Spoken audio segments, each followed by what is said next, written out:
बावखुंग्रि समस्तिनि एमएलए रुपम राय बिथाङा मिडियानि सिगाङाव मा स्टेटमेन्ट होखो नोंथांमोना नुबाय जानांगौ। बिथाङा मिडियानि सिगाङाव बुंदों जे 6 जनगोष्ठीनि जि जनजातिकरणनि इस्यु बेखौ एसेम्ब्लियाव उत्थापन खालामफैगोन होननानै बुंदों। बिथांनि स्टेटमेन्टनिफ्राय जों मिथिना मोनबावदों जे कच राजबंशीफोरनिफ्राय देग्लाय 10 जन एमएलए देरहासार जानो हादों।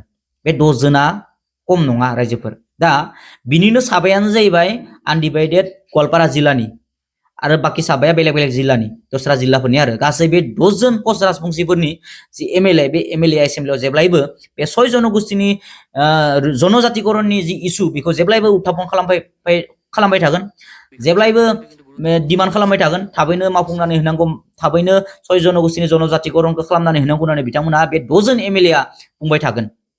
दा नोंथांमोना मा सानो? बे 6 जनगोष्ठीनि जनजातिकरणा जानांगौना जानाङा? इउसिसिआ जानांगौना जानाङा? इउसिसिखौ दोनथ'बाय।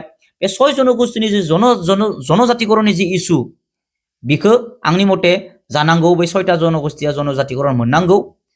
मानोना जाय बिथांमोना दिनै सरकाराव दङ बिथांमोनानो आपत्ति गैया ना माने बाथ्रा बुंबाय थायो मिडियानि सिगाङाव, इभेन लिरना हरो रिटेन आकाराव, नङा होमबा? दा जों नों आंलाय सोर, नङा होमबा? जाय बिथांमोना दिनै खाखनाव दङ सरकार सालायबाय थादों बिथांमोनानो दिनै रिटेन लिरनानै हरो जोंहा आपत्ति गैया, बे 6टा जनगोष्ठीया जनजातिकरण जानायाव आपत्ति गैया, किन्तु थाखानाय एसटिआ खहा जानो मोननाय नङा होननानै बाथ्रा बुंबाय थायो। दा बेखौथ' बेबायदिबोथ' संशोधन खालामनांगोन, एमेन्डमेन्ट खालामनांगोन। दाथ' बे बहुत गोजाननि बाथ्रा बेबायदि खालामनाया। दा सम्भबबो हायोबो जोङो, किन्तु दा खालामा बे सेन्टारनि बाथ्रा जागोन। किन्तु आंनि मते दा बिथांमोनाबो खैफोद दङ। जोङो आन्दलन राजा लामायाव ओंखारनांगौनि गोनांथि गैया।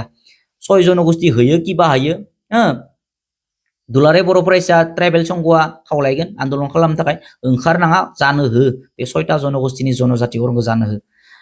जाय बिथांमोना एमएलए जानानै दङ, जाय बिथांमोना दिनै एमसिएलए जानानै दङ, बिसोरनिबो खैफोद दङ। मानोना बिटिसिनि जेमान जि माने रिजार्भेसन बे सिटफोरा समस्तिफोरा बेयाव पिभिअ बेबायदि माने रिजार्भेसन गैया, बेयाव एसटिआनोखा, मिथिबाय? बे एमएलएफोराबो बेयाव एसटि आदार्स, ST plains, ST hills, ST भेलि बेबायदि गैया बे एमएलए सिटफोराबो।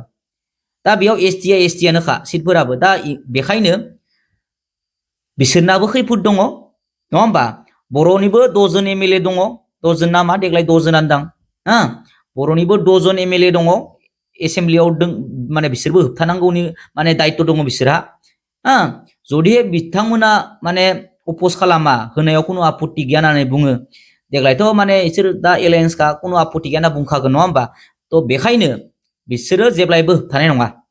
बाथ्राखौ मा बुंगोन जे थाखानाय एसटिआ कुनु खहा जानो मोननाय नङा, बेबायदि बाथ्राखौ बिथांमोना होबाय थागोन, स्टेटमेन्ट बुंबाय थागोन। दा ओंखायनो जों रायजो राजाफोरा राजा लामायाव ओंखारनांगौनि गोनांथि गैया, आन्दलन खालामनांगौनि गोनांथि गैया।